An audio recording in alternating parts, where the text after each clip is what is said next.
and they take him to the police station, take off all his clothes, strip search him, Wow. cavity search him. Wow. Okay? Wow. This is in the United States. Put jail clothes on him. And then I did a live and I said, hey, people called the Kentucky police, and I think they got a little bit concerned. Hundreds of calls came in. So they released him that evening. Wow. He leaves a police station. He opens up his wallet. His money is missing. Wow. They don't give him money. They stole his money. And then he had to walk back to his car at Walmart. And this is an American citizen, a working class person who supports someone like me. So the issue is, it's obvious the swarm, the elites, do not want us, David, having one of our own in any level representing us. That's right.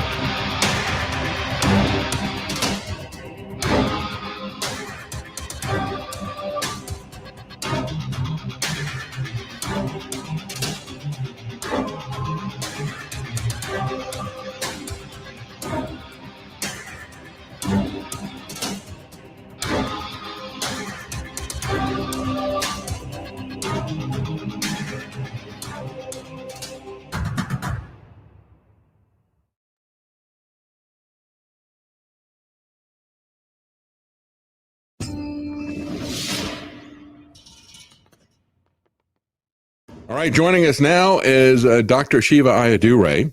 He is running for president, and I tell you, it really is an eye-opener when you get involved in the political system like this.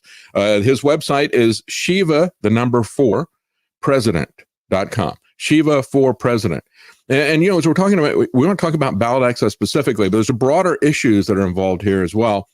And you look at the headlines, and the Republicans are going to go on offense to yank Biden from the ballot in various states. And they're cheering that in the the MAGA press. And then you've even got DeSantis saying, well, if they kick Trump off the ballot, we're going to kick off Biden off the ballot in Florida. They're angry about this because these two parties have been colluding for the longest time to control ballot access. And that's what Dr. Shiva is running up against. So thank you for joining us, sir. Great to be here, David. Thanks for that background. Yeah. You could tell people what's going on right now with this immediately, with the ballot access. But I know there's other issues there. But, you know, what is happening with ballot? What is it like to try to get on the ballot? It's crazy, isn't it? Well, what's interesting, David, is, in the United States, if you're running for some office, let's say in your local state or city or, county, et cetera, and it varies from state to state, county to county. The election, people run the elections, typically who's known as the Secretary of State, they set up different requirements for you to get on the ballot. I'm making up an example. If you want to run for dog catcher, there's 4 people. And let's say it's a voted election seat. You have to, before you can even run as a dog catcher, you have to get certain number of signatures to be on the ballot. Right. If you're running for the United States Senate in Massachusetts, the number was you need to get 10,000 signatures. That are bona fide signatures that they validate, right? Right. And you have to pay them to validate these signatures too as well, right? In some places you do. You have to pay a fee, et cetera. And typically, if you need to get 10,000 bona fide signatures, you actually better collect 20,000. That's right. Because they want to, if you're an outside candidate, they're going to start throwing away his signatures. Oh, the slant is wrong. Oh, we can't read it. So they have all these methods. But what I want to let everyone understand is to get your name on the ballot, they have a hurdle, one of the hurdles, and I want to talk broadly about this hurdle, but then more broadly about all the hurdles they set up. So working people, everyday people can never get someone like me, one of their own, even winning an office seat. And I want to talk about that, but ballot access is one, who gets visibility is another piece. And even if you make it over there, to those things, they have all these mechanisms on election day to flip votes, and we'll get to that. Mm-hmm. But ballot access is the central aspect of democracy here, which is you have to get, fulfill the requirements of the state to get X number of signatures, and they're called ballot nomination petition signatures to get on the ballot. Mm-hmm. So I have experienced this level of what I call election fraud, the larger framework at every level over the last 5 years. So let me begin with the ballot access process, right? So when I ran for office, David, in 2018 against Elizabeth Warren, we needed to get 10,000 signatures to get on the ballot. Guess what? We did it. how did we do it? We actually had amazing volunteers who stood out in the cold and rain in front of the shopping centers and collected. How did they get on the ballot? Well, they actually collect money and they pay consultants to do that. And the interesting thing, David, is I never saw Elizabeth Warren, I never saw any of the other candidates ever collecting signatures. So part of me is convinced that they have another method where they probably have a boiler room where they have people writing signatures. I can't prove that yet, but I can tell you over the last 4 years, I never saw them collecting signatures. I don't know how it works in Massachusetts, but I know that in North Carolina where we worked, the Democrats and Republicans had to do nothing. They didn't have to collect any. They grandfathered them in and they said, you will, they had a thing set up so they kicked all the independent and third parties off each election cycle. They said, you got to get a number of votes that's equivalent to 10% of the votes cast for president, or you're not going to stay on the ballot. And we said, that's crazy. And so every time you'd have to go back and they eventually had a lawsuit and got that lowered, but they still have to go out and collect the signatures. The Republicans and Democrats do not have to collect the signatures. They just float through. And so it is something that is an extra burden. It wastes your time. It wastes your money to do that because we had to pay for the signature validation as well. So it really, when they had it in the lawsuit, the argument was this is like the Greek Sisyphus legend, right? Where the guy pushes the boulder up the hill and then it rolls back down. He's got to do that for eternity. That's what it's like in most of these states. Yeah. So in 2018, we had amazing volunteers. We got on the ballot and that blew them away, right? In 2020, we got on the ballot. Again, hard work. We had working people. Every one of our volunteers, none of them was paid, David. They had full-time jobs, mothers, retired people, working class people, and then they would go after work and stand for 2 hours and very diligently collect signatures. So we played by the rules. Yeah. Now, when you run for president, as I'm doing right now, as David, you mentioned SHIVAforpresident.com, people can go look at what we're all about. But every state, right, has different requirements to get on the ballot. There's no uniform set of requirements. In Utah, for example, we have to get 1,000 signatures to get on the ballot. In Massachusetts, we need 10,000. In Florida, we need 130,000. They make it a percentage of the last governor's race, right? So if you add up all the things, it comes close to 1.5 million signatures you need. Yeah. All right. So again, as you mentioned, David, the Democrats and Republicans, the two multi-billion-dollar, trillion-dollar parties, whatever you want to call them, with all the backing, they don't have to collect any signatures. Right. They're de facto ruled in, and this is anti-democratic if they're going to all follow the rules. If you are an outsider, independent candidate, or anyone else, you have to collect those 1.5 million signatures.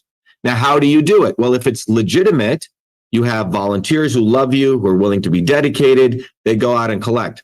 Now, I call him Booby effing Kennedy. You know, he's acting like he's an independent, but he's totally supports Zionism. He's, you know, he is for full vaccination of all Americans. He's a complete duplicitous individual. So he has positioned himself as a anti-fake, anti-establishment candidate.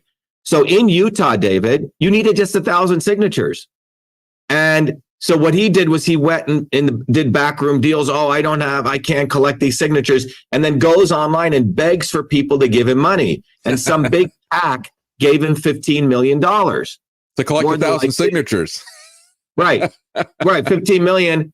I mean, that means he has no support. You see, these people don't have real working people support. They're from the swarm from above. And so for him, he's got a war chest and he'll go pay consultants who are his friends $10 a signature. That's how he calculated it. $10 times 1.5 million. In our case, so in Utah, I actually went out there. In a few days, we trained our volunteers, 500, 600 signatures. Boom, done in a couple of days. All right. So how do you collect signatures? Well, this is where it gets even more interesting. So for ordinary people like us to collect signatures, we have to go out into the world, into the public.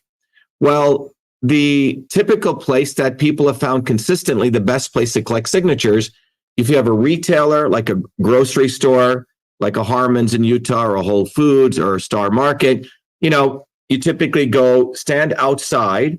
You have your pad and you say, hi, would you like to put a candidate on the ballot? Most people who sign say, well, yeah, I want to, even though they may be Republican or Democrat, the egalitarian nature of people, yeah, I want to see more people, and they sign. They do. Now they do. And that's right. the thing that's interesting is, and we saw that when we would do signatures, they'd say, well, I don't necessarily support them, but I think we ought to have the choices that we need to open. Exactly. Yeah, exactly. And it wasn't about, so now what happens for a young volunteer who's enthusiastic, they come to your campaign, when they typically go out in front of, let's say, a Whole Foods or a store, the store manager will come out. Hey, you can't be here collecting signatures. This is where the intimidation begins. The store manager doesn't know the rules. And then the typical volunteer will say, oh, really? And they'll leave because they're afraid. Yeah. But the educated volunteer will say, no, I have the right to be here because there have been Supreme Court rulings, state Supreme Court rulings. And this is where it gets very interesting. Since going back to 1939, 1980, 2014, many rulings where the courts did the right thing here, David. They said, okay, in fairness for everyday working people to get on the ballot, they have to go to these areas where there's lots of people. And what the courts did, and they did the right thing, they said during an election cycle, so that's the first predicate, and second predicate, you're collecting nomination signatures put on the ballot, and the person collecting is not harassing people or obstructing the way, guess what? That private property gets the private property rights get superseded by the individual's constitutional rights. Quite amazing. Yeah. So the issue is the court said, okay, yeah, that person owns that parking lot. Yes, it's private property, but a lot of people going through there, it's a town square.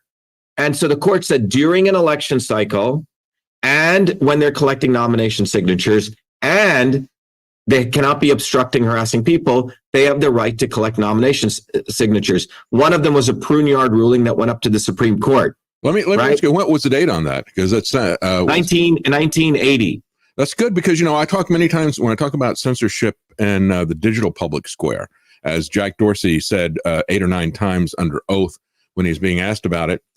You go back to 1946 and there's a case called Marsh versus Alabama. It was a company-owned town and somebody was handing out religious tracts and they, banned them from doing that. And they fought it to the Supreme Court. And the Supreme Court said, even if the public square is privately owned, you can't stop free speech in the public square. And so that's very similar to that. And I wish we could broaden that out. It's good that they did that right to say. I think the 1946 thing was perfect. I think this ruling you're talking about, allowing people to collect signatures in a public place, yes, it's also appropriate. We need to extend this out to the social media and other things. Yes. Yeah. But the thing is, these have been ruled. They've been Supreme Court rulings. The one before, after Pruneyard, which was 1980, was Batchelder versus Allied Stores to collect signatures. So anyway, now what's happened is, David, think about this. You would think every law enforcement officer, before they get their badge and they get their guns, would be trained on this basic fundamental ruling because it's so connected to democracy, elections, and constitutional rights. So this is how the elites work. They make sure they don't train the cops. They make the cops us versus them, right? That's right. Or the fake us versus them. They make them our enemies. So I've had many instances because I'm articulate and I know the law, I always win these arguments. So I'll give you an example. We were at Whole Foods once, the store manager says, you have to leave. We say, no, we have the right to be here. Would you like to sign my papers? Okay. And then they say, oh, you're trespassing. We said, well, please call your supervisor or please have the police come. We'll explain it to them. Cruisers will show up, guys with, all puffed up. Hey, you can't be here. You have to leave. Typically, the lower level officers, we said, no, we want to let you know that we have a right to be here. There's been the Pruneyard rulings, the Glovsky rulings during an election cycle. When we're collecting signatures, we're not harassing anyone. This area becomes a public square. And then he go, whoa, no, you have to leave. I said, please call your supervisor. So it keeps escalating. The supervisor shows up. And then typically those guys will say, hold on, they call the attorney. And they'll, most of the time, if you're, stand firm and you're able to articulate, they say, okay, you have the right to be here, but you can't harass people. And they'll go tell the store manager. That happened to us when we were collecting signatures just 8 weeks ago in Utah. Okay. Our volunteers are collecting. The store manager says you can't collect. I said, we have the right to collect. 3 police officers show up, start wanting everyone's IDs. And then I said, please bring your supervisor. The supervisor was quite nice. He said, oh, I'm really interested in case law. We said, this is a reality. He called up the state attorney. He said, you have the right to be here. He reprimanded actually the store manager. That is the reasonable way. But think about what we have to do, David. We have to do this education. Yes. Right? We have to do all this work. Democrats, Republicans, and others don't. Booby Kennedy doesn't have to do that. He just pays people to collect signatures. But if you're an ordinary working class person like me, and if you have working class supporters, think about the barrier to entry. First of all, getting volunteers to go collect signatures on a cold day is difficult. Yeah. Then they have to face the police. They have to face all this intimidation. And this is where the election fraud really begins. Now, it got quite egregious. And the reason I called you, David, I'm very kind that you wanted to discuss this, is because January 7th, which was this Sunday, which was really the 12th anniversary of my mom's passing, I was doing a memorial service at the house, and I get an urgent call from our state leader in Kentucky. Okay? Mm-hmm. Amazing, one of the most well-mannered young gentlemen I've ever met. He works as a full-time electrician, right? Gets up at 7 a.m, works until 4, working class guy. He's seen all my videos, loves our campaign, went through all of our training and became the state leader in Kentucky. We have a couple hundred volunteers here. Well, he goes out to a Walmart by himself on a Sunday because, we need 5,000 signatures. Mm-hmm. So he's standing out in front of the Walmart, not inside, outside, very respectful, waving to people, collecting signatures. He'd collected around 7 signatures. What ends up happening is a Walmart store employee comes out, again, a multi-billion-dollar company who sells all sorts of Chinese crap, okay? Excuse my language. Yeah. Comes out, says, you can't be here. And he says, no, I have the right to be here. Here's a prune yard ruling, etc. Then the supervisor comes out, harassing him. And he goes, no, I have the right to be here. Again, this is a working class American citizen who has been trained in the First Amendment, stating I have a right to be here. Yeah. All right. Then police show up. And the officer says, you're trespassing, you have to leave. He goes, no, officer, I have a right to be here. Guess what they do, David? They handcuff him, put him in the back of a cruiser. I was on the phone with the police officer, Nick, he called me, right? Mm-hmm. Mm-hmm. And I said, officers, please let him go, right? He has a right to be here. And they take him to the police station, take off all his clothes, strip search him, wow, cavity search him. Wow. Okay? Wow. This is in the United States. Put jail clothes on him. And then I did a live and I said, hey, people called the Kentucky police and I think they got a little bit concerned. Hundreds of calls came in. So they released him that evening. Wow. He leaves the police station. He opens up his wallet. His money is missing. Wow. They don't give him money. They stole his money. And then he had to walk back to his car at Walmart. And this is an American citizen, a working class person who supports someone like me. So the issue is, it's obvious the swarm, the elites, do not want us, David, having one of our own in any level representing us. That's right. And think about the scene here. Walmart, multi-billion-dollar company who made billions, hundreds of millions during the pandemic, while small stores were getting shut down. Here's a police officer who's supposed to defend the Constitution and the rights of the Constitution. What does he do?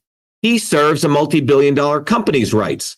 That's right. Doesn't purposely, was never trained or did choose not to train, takes advantage of a young 28-year-old working class U.S. citizen electrician who on a Sunday has not done any crime.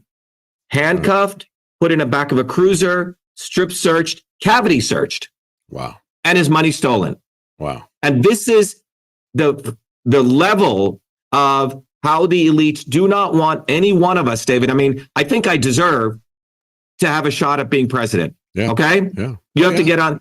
So they have the ballot access. It's like a king has various ways the peasants can't get in. He's got the big walls and he's got the moat and then he's got other whatever alligators, right? Mm-hmm.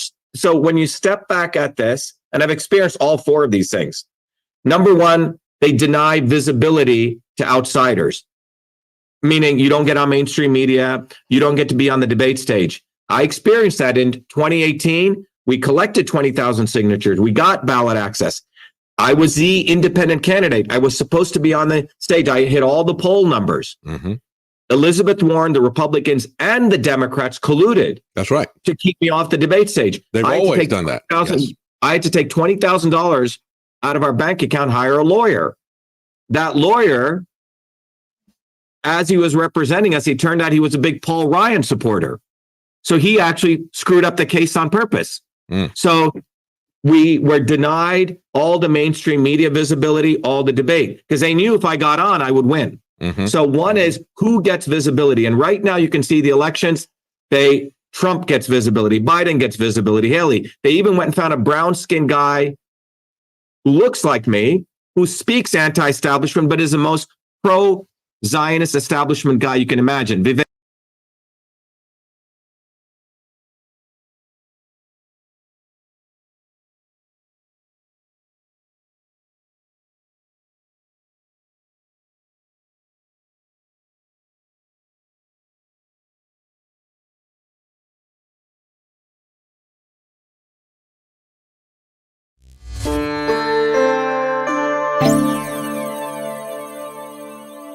Who would have ever thought someone like me would invent email and create CytoSolve to revolutionize health for personalized and precision medicine, a system for delivering the right medicine for the right person at the right time? I was born a low-caste untouchable. Millions of people suffer every day from painful discomfort and swelling, but most pain medications come with harsh side effects, and many alternative supplements have little scientific backing. That's why we at CytoSolve created MV25. MV25 was formulated using the CytoSolve Computational Systems Biology Platform, a technology for precision and personalized health invented by Dr. Shiva during his doctoral research at MIT.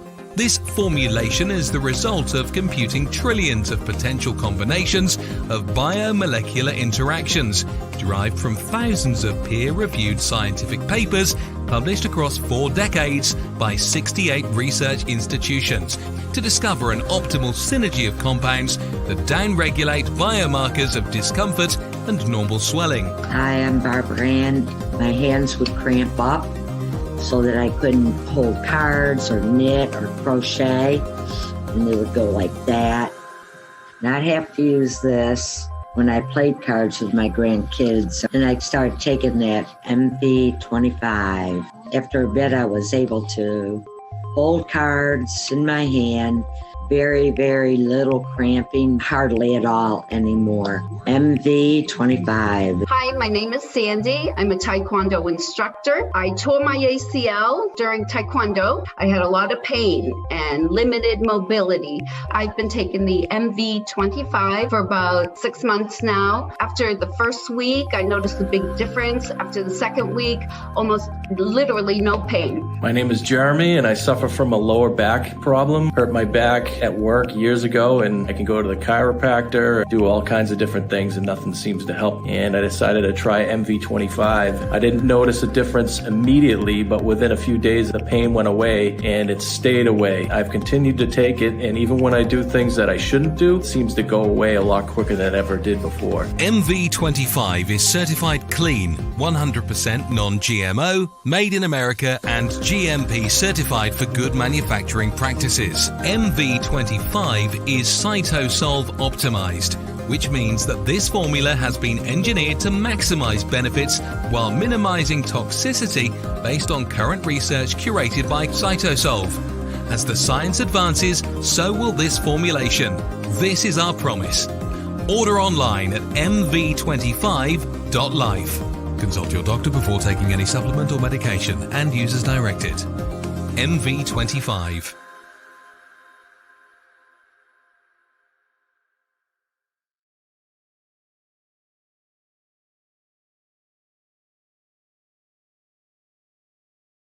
Brown-skinned guy who looks like me, who speaks anti-establishment, but is the most pro-Zionist establishment guy you can imagine. Vivek the Snake, I call him. Comes out of nowhere. Yeah. You see, overnight they give visibility to people. He's a Martin Scarelli. He's a Martin Scarelli, big pharma bro as well. Yeah, not only that, he's a liar. He's a cheater. He said he was against affirmative action, took affirmative action scholarships. He made up a bogus drug with his mother, took it public, tanked the drug. This guy's a complete scumbag. but they knew, hey, there's that guy, Dr. Shiva. He's truly anti-establishment. So they have literally watched what we do. He's the ChatGPT, okay, version. Yeah. So first step of election fraud system is who gets visibility. Second step is who gets ballot access.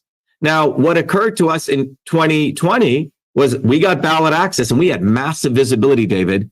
We raised $2 million in a federal election for US Senate, and we challenged the GOP establishment. We had bumper stickers. We had huge billboards. We put about $1 million into billboard signs. Our opposition GOP establishment candidate couldn't even raise $200,000. The GOP had to give it to him. Yeah. So think about that. We overcame the visibility. We overcame the ballot access. And then what did they do to us in 2020? They flipped the machines. They stole our election. In the 9 counties in Massachusetts, we won overtly in the hand-counted paper ballot county.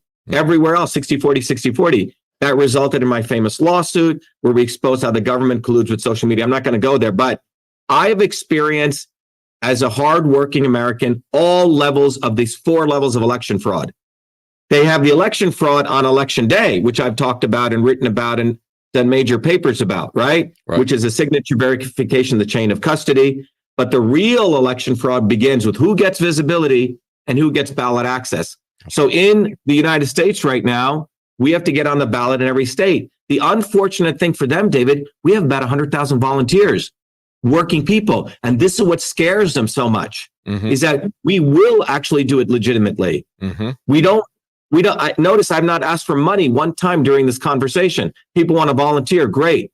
Our movement for Truth, Freedom, and Health as a part of our campaign wants to mobilize Americans to wake up and realize that these hard-fought rights no other country has. And so what they do is they make the law enforcement officers ignorant.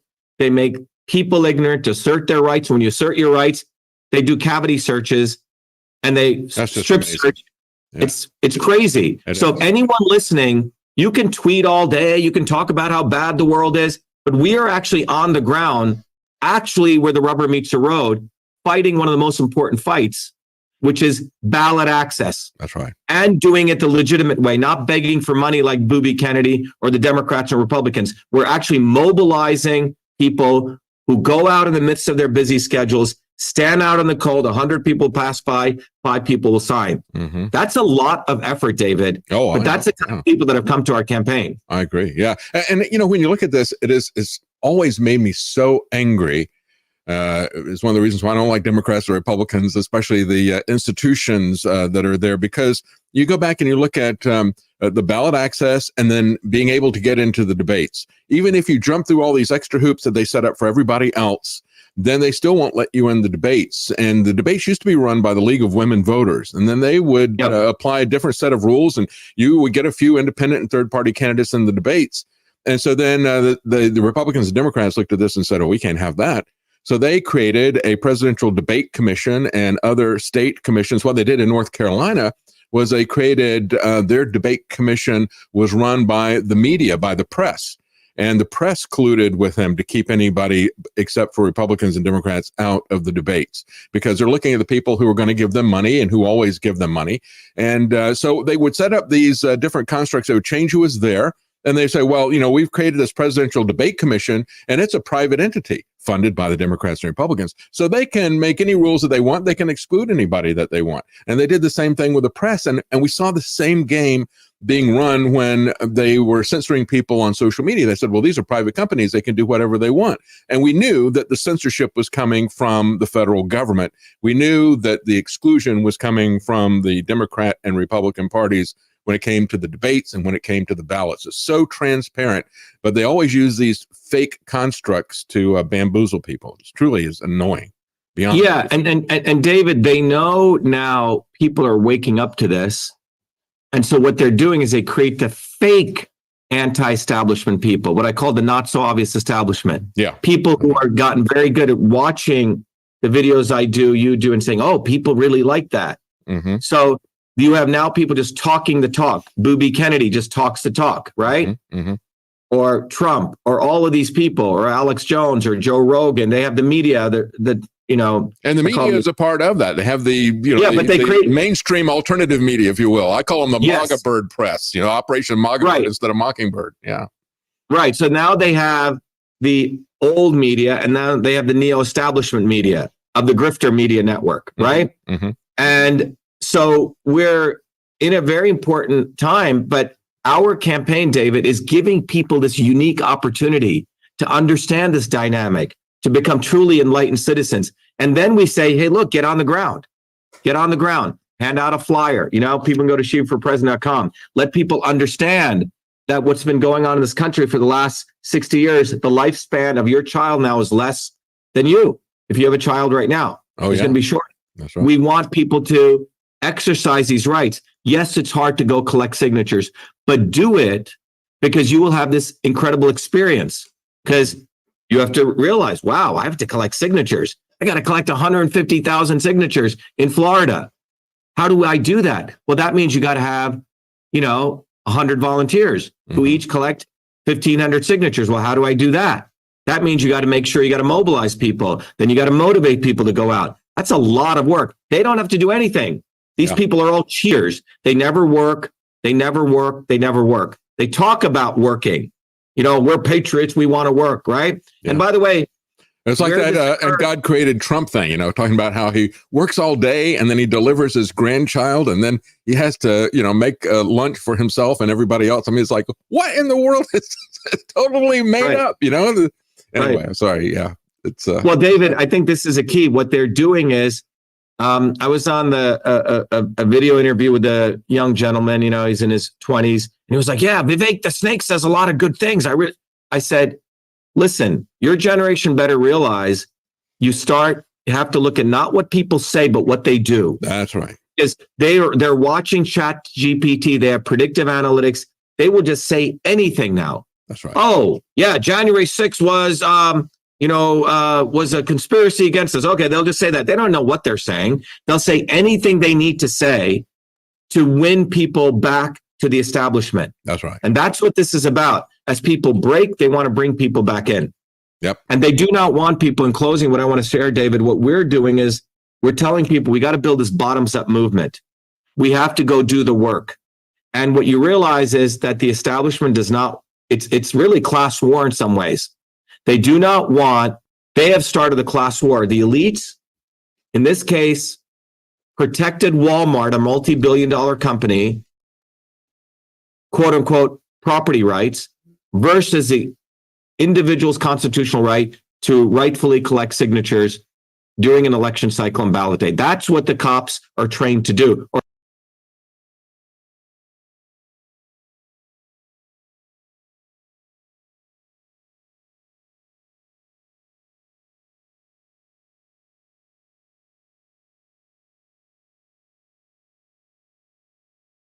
We have allowed our country to be taken over from within, and the end goal is you will have a homogenized world where we will become slaves, because there is a condition among the elites that really thinks they're better than you, deep down inside them, that you don't deserve the freedoms you have. They don't. This reality is what people need to wake up to, and we need to all unite, working people. There's only one movement that can do that. And that is the movement that we started creating here in Massachusetts, the movement for truth, freedom, and health. Look, I've been a student of politics since I was a 4-year-old kid, studying revolutionary movements, left wing, right wing. There's a physics, there's a nuclear science to destroying the establishment. To build a bridge, you need to understand Newton's equation. You need to understand the laws of gravity. You need to understand Poisson's ratio. There is a way to build a revolution. And that's why I put this together. My goal is to train an army of truth, freedom, and health leaders. We don't need followers like social media. We need leaders, but they need training because the educational system does not teach them history, nothing. So in 3 hours, that's what I've started doing. That's the solution. We got to train people. First, with understanding what a system is, the dynamics of all systems that affect nature. The second is understanding the interconnection between truth, freedom, and health. Freedom is the ability to move freely, communicate freely, talk freely. Without freedom, you cannot convert ideas, hypothesis into truth, which is science. And without freedom, you can't really get to truth. And without truth, you make up fake problems and fake solutions, which means you destroy our health. And without health, which is the infrastructure of us and our body, you can't fight for freedom. Truth, freedom, health. third concept is it has to be bottoms up. Working people, people who work uniting. And what the right wing has done is whenever you say working people unite, that must be communist. Meanwhile, they've let the Democrats run unions, which suppress workers. Completely corrupt. But when you look at the arc of American history, it's been when working people came up. We need to go local.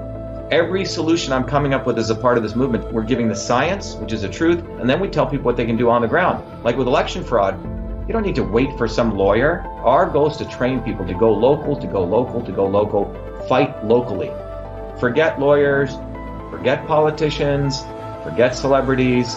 You got to learn politics, and there is a science to it. They lock us down, we should be ready to shut them down. And the fourth part of this principle is the not so obvious establishment. So when you look at a system, there's always something that disturbs you from getting to your goal. Well, the biggest disturbance is the not so obvious establishment, which are those people who claim they're for you, on the left and the right. The Al Sharptons who tell black people I'm for you. The Tucker Carlsons. Do you think any true anti-establishment person will ever be on Fox or CNN? I don't think so. They both mislead working people back into the establishment. Without this solid understanding of political physics and theory, you're screwed. You're going to follow on the left wing Bernie Sanders. Oh, he said something. Or Robert Kennedy. Scumbags. Or you're going to follow some right-wing talk show host. They're not going to lead us to liberation. It's us. We're building a bottoms-up movement, and that political physics, it's a nuclear science of change. Bottoms up. We have to organize to understand that there is people who talk a good game, and then look at what they actually do, left and right. I'm sorry, Sean Hannity may say some good things, but I don't see the urgency in his voice to get something done, and it can only come when you weaponize yourself with the right knowledge. You need to be able to identify a rat. You know, Christ didn't go after the Romans, right? It was the Pharisees and the Sadducees who screwed him up. His own quote-unquote people. And that's where we're at. So these four concepts I've built into a curriculum where people can go to truthfreedomhealth.com, and it's an educational program. We need to train people in political theory. You need to have physics, and I've created that curriculum. People need to get educated. We need to get educated fast. And within a half an hour, I can teach people. 2 years of MIT control systems, I teach people those concepts. Then I apply it, anyone can understand it. And then you say, oh, I got to build a bottoms-up movement. They have to get politically astute, and then they have to go locally and act, not sit there on social media. They have to act locally, defy locally, do civil obedience locally, but with knowledge on how to build a movement. Now, the Senate campaign's expanded to the Movement for Truth, Freedom, and Health, and they can find it on truthfreedomhealth.com, so people can sign in, they can get access to a bunch of videos. If they want to take a course and become a Truth, Freedom, Health leader, I offer a full scholarship there, but we want people to make a commitment that they'll study, that they'll get certified, that they'll go do activities on the ground. So go to truthfreedomhealth.com.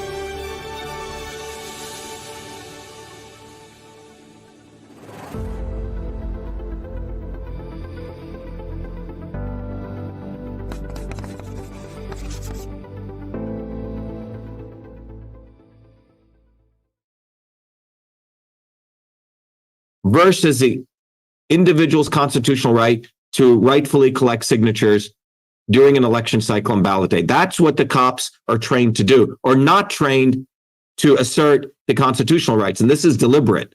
Let me jump in there and say that, when you look at this situation you talked about in Kentucky, where they violate even the federal law, they don't care about that. Just like they often violate the Constitution, don't care about that. And when you experience that, and when people see that happening, even if you're not the one who's arrested and strip searched and cavity searched, you see that happening to somebody else. And I think that another thing that's very important about this, I've said, it has to be from the bottom up, from the grassroots up, like you're talking about. And it drives home the point to them that I've said all along. I said, it's very, very important who is at the local level, because they can make things better or they can make them much worse. In this particular case, you got a federal law that was making things better.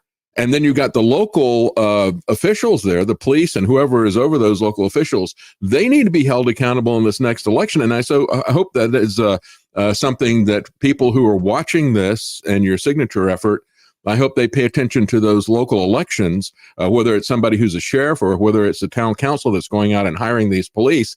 They need to be held accountable for that particular situation. You need to find some people who are going to support individual liberty, or at least promise that they're going to do, and then you evaluate them by what they do the next election. But that's the other part of it, is to see this tyranny that is happening and to understand that that's another thing that needs to be addressed from a grassroots up. Yeah. Yeah. What's interesting, David, Kentucky is a home of Rand Paul, Thomas Massey, and I tweeted at both of them. Okay. Now, in my view, they say some good things, but in my view that, just like you have certain tokens, Massey's their token constitutionalist. Okay. And Rand Paul just sort of mimics certain things. But this occurred in Kentucky, a red state, where people are supposedly patriots. Think about what I'm saying. And they didn't reply when you tweeted at them? They didn't have anything to say about that? Nothing. And look, he went to MIT. I'm an MIT alumni with him. Okay. So this is the point here, because he's part of the Republican Party. I'm not part of that club, right? But you should defend the rights of Americans, whatever they are. And what I predict is going to happen in 2024, the elites know that they have been conducting class war against working people in the United States. And people are waking up to that.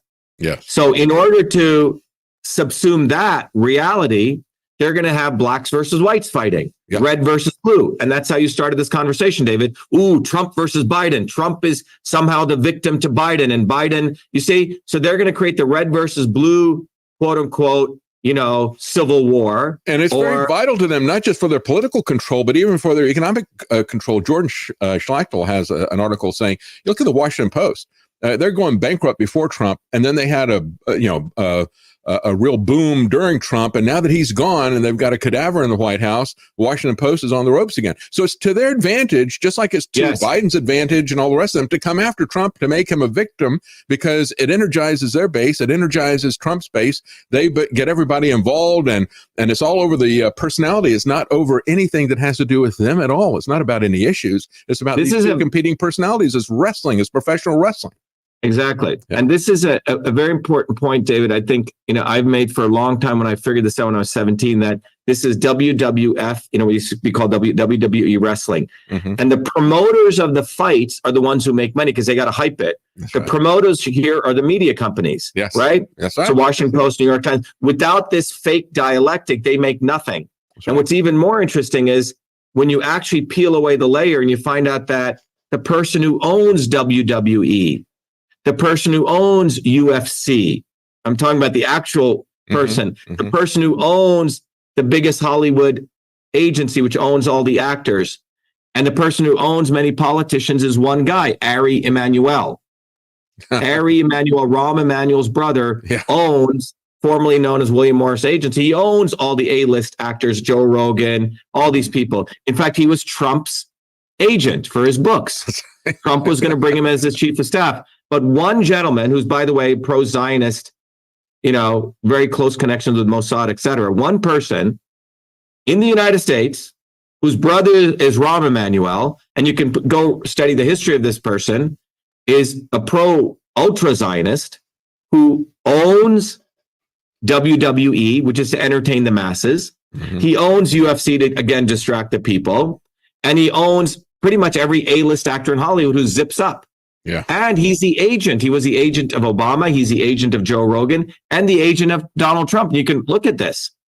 One individual. So they are literally conducting political theater, Hollywood theater, worldwide wrestling theater. And this is how they're keeping people entertained. Yeah. While they want to suppress hardworking people like me, you, and others, David, who actually want to build these bottoms-up movements. Or our volunteer who takes time off from his work or on a Sunday goes collect signatures. So this is anti-American working person. Yes. That's what this is about. They do not want us having our own leaders. They want to control it top down. So they have this media enterprise that gives who gets visibility. Okay. Speak anti-establishment rhetoric. After, Joe Rogan will talk about stuff 5 years later after it's, or even Tucker, it's like, it's funny. I couldn't talk about Building 7 all this time, and it's like you can't ask questions about that or they'll fire you. And he's still not saying what he thinks happened with it. Whatever. You're not a journalist because you should be putting you're making 20 million. If you're a journalist, do you need that much money? Why don't you move out of your house and be a real journalist? Sacrifice something. I couldn't do that. Well, why couldn't you do that? Because you needed to have close relationships with Hunter Biden, live in the same area, so Hunter Biden could write recommendation letters for your son, you're a sellout. You were always a sellout. Don't talk about now you're a martyr. You never put your ass on the line. And that's what these people are. They make themselves into be fake martyrs, all theater. But what happened in Franklin, Kentucky was not theater. What occurs to our volunteers every day when they go out, and any independent candidate who really is bottoms up, the intimidation they have to face, the education we have to do on the basic laws, that should be unnecessary in the United States. That's right. But that's what we become, David. And this is where the real election fraud begins, with ballot access, with who gets visibility. And then they have the other election fraud on election night. And I've experienced all 4 versions of election fraud as a federal candidate. And then, of course, it got a lot worse with all the lockdowns, and you can't vote in person, and we're going to mail out ballots to you. That was a whole new level of fraud. That's right. And I said to people in 2020, I said, I'm not voting for Trump. Oh, you're going to support Biden? It's like, no, I don't support Biden either with this stuff. But I said, look at why are we even having an election if he turned over the government to a bunch of unelected bureaucrats? And then he adds this layer of corruption, and everybody was talking about what was going to happen months before. It was going to be total chaos, total fraud, and it was. And then they mobilized everybody into a fundraising aspect that culminated into, from the Save America to the Stop the Steal on January the 6th. It's such an amazing fraud all the way through this. Talk a little bit, though, about what you tell people in terms of, you mentioned the life issues and things like that. You got a much broader message than just politics. Yeah, you're talking about health and truth and freedom, those things, right, David? Yeah. Yeah, look, so David, I have been a student of understanding systems, all systems of power, engineering systems, health systems. And what having grown up, in a caste system, right? Having seen this, having grown up as a working class kid in New Jersey, I realized there are these hardworking people who keep getting mistreated. So I was really interested in understanding these systems of power. And I realized that if you're ever going to build anything, like build a new world, change the world, you always need scientific principles. And engineers know this. If you're going to build an iPhone, you better understand some basic physics, right? Right. If you're going to build anything. And what I uncovered, David, was the foundations of all systems in the world. All systems in the world, David, come down to engineering principles, which were discovered in the 1920s. They actually date back thousands of years. And what I used to teach it at MIT, and we've started educating people on understanding systems principles. It should be taught at kindergarten. And what those systems principles reveal, David, without getting into the physics of it, but simply put, there's a deep connection between freedom, truth, and health. Freedom, and when you study the systems principles, it's the aspect of motion, movement of things. In engineering, we call it the word transport, movement of information, matter, and energy. Freedom is an important principle for any society. Me being able to talk, move freely, physically move, right? Information, matter, and energy, communicate through media. Now, with freedom, you can have, or transport, as we say in engineering, you can have another process, which is essential in nature, called conversion. Taking things from one form and converting them. So in the area of truth, you and I can have all sorts of ideas why an apple falls to the earth, right?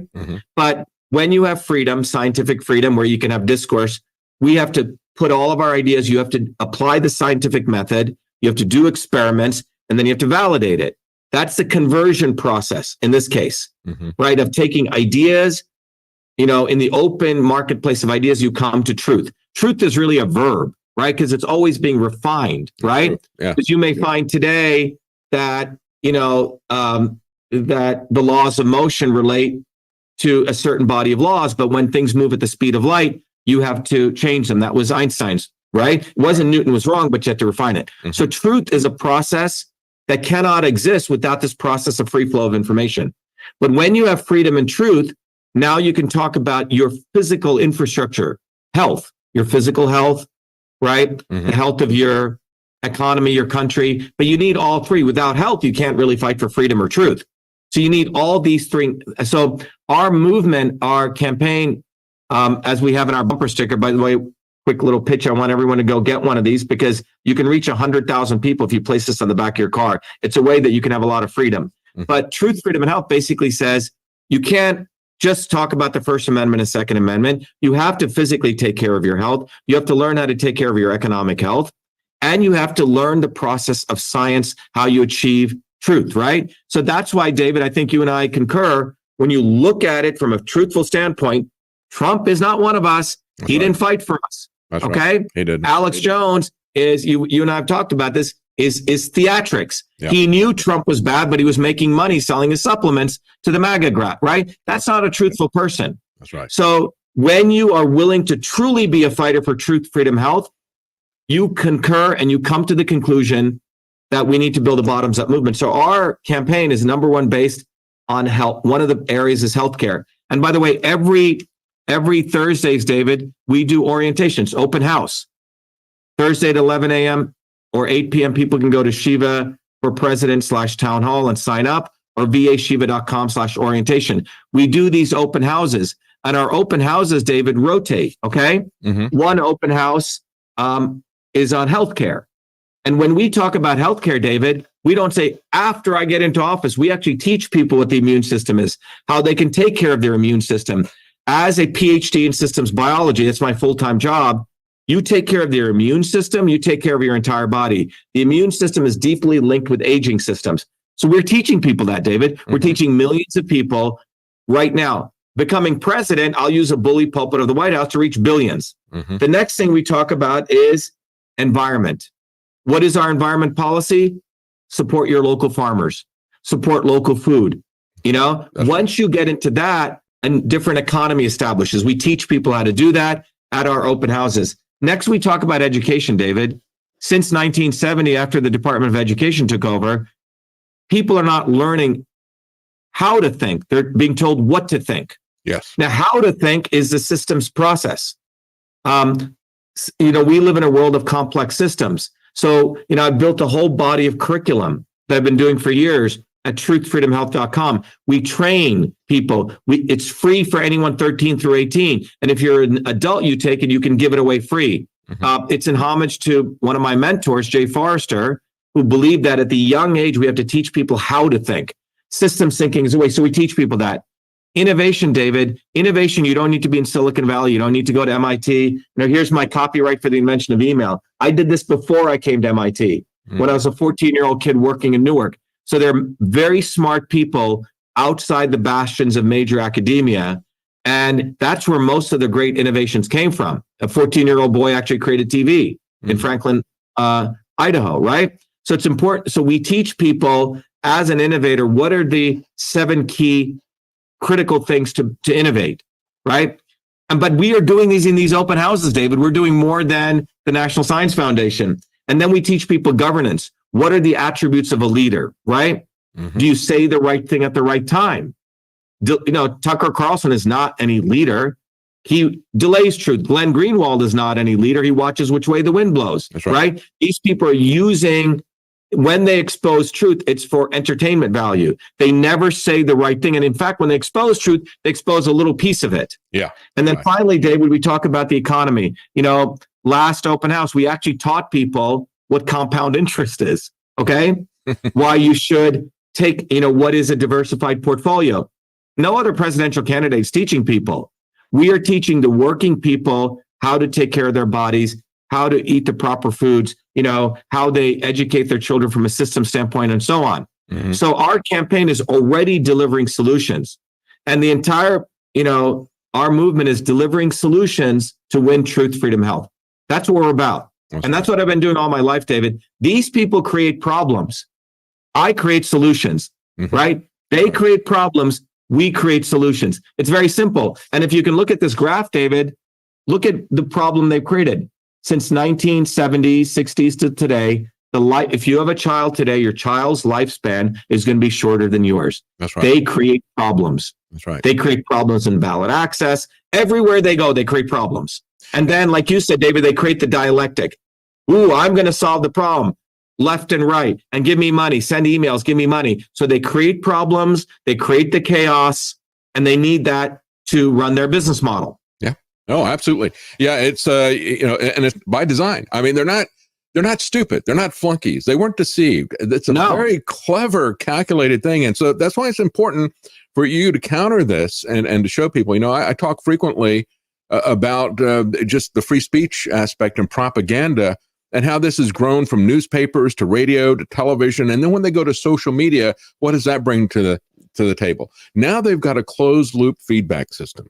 They can precisely measure their propaganda, and they can fine tune their narrative in real time. And they can they don't have to try to approximate it with polls or anything like that. They've got it exactly. And so that's what we're up against. We're up against people who are very calculating, people who are very smart designing. They've got a long time frame that they're working on this stuff. And so that's why it's very important what you're doing in terms of pointing this out to people, getting people, educating them to make their life better. And of course, a part of that, I think, is the politics. We've got to stop these people from coming at us. And it's important to fight that at every level, you know, from bottom up. And I think that's exactly what you're doing. I really do appreciate what you're doing, Dr. Shiva. Thank you for coming on David. And explaining that to us. It's very important how this system is rigged from the get-go. You know, they get little things and they blow them up and micro focus on them. And the micro focus is simply talking about how it affects Trump. We don't even care about anything else. That's what's truly amazing. Thank you for joining us. Again, it is shivaforpresident.com. Thank you very much, Dr. Shiva. Thanks, David. Thanks for doing God's work, man. We need to build a bottoms-up movement. Go to shivaforpresident.com and volunteer.